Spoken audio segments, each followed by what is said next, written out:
सिर्फ बड़े लोगों का होता है। जब कला का इतना आदर है तो कलाकार क्यों रोता है।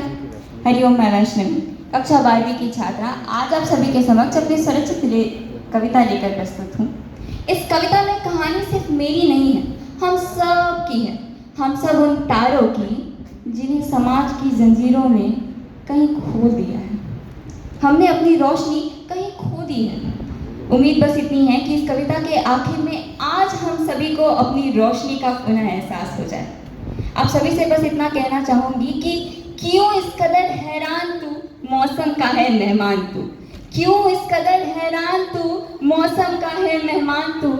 दुनिया सजी तेरे लिए, खुद को जरा पहचान तू। तो अपनी स्वरचित कविता को मैं इस प्रकार शुरू करती हूँ। आसमां का एक लौता तारा था। आसमां का एक लौता तारा था, माँ पापा का सबसे दुलारा था, पर कहीं गुम हो गया। ना जाने किस भीड़ में गुम था वो, ना जाने किस रेस में धुन था वो।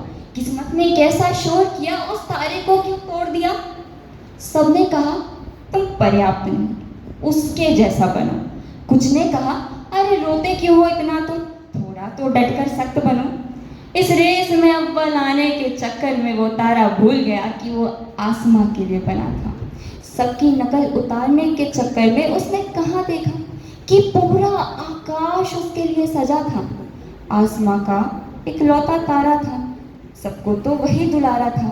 अब ना रही उसके पास उसकी रोशनी, वो तारा अब टूट गया, कहीं गुम हो गया। पर दुनिया के उस पार भी एक दुनिया है, लोगों के सोच के बाहर भी एक हकीकत है। समाज की जंजीरों के परे भी एक खुला आसमां है, एक आज़ाद जहां है जहां वो तारा फिर चमकेगा। लोगों के तानों को अनदेखा कर अपने सपनों को वो फिर जिएगा। क्योंकि असल में वो तारा कहीं गुमा नहीं था, उसके दिल की आग अभी बुझी नहीं थी। उसे तो बस समाज की जंजीरों ने मजबूर किया था। उसकी कोशिश अभी कहीं रुकी नहीं थी। क्योंकि जो तारा आसमां के लिए बना है, उसे हम ज़मीन से कैसे नाप सकते हैं। जिस सितारे का अस्तित्व ही आज़ादी है, उसे हम किसी बंधन से कैसे भाप सकते हैं। हम सब में वो एक तारा है जो आसमां में चमकना चाहता है, जो सबको समझना चाहता है।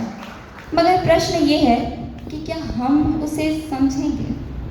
विचार कीजिएगा। धन्यवाद।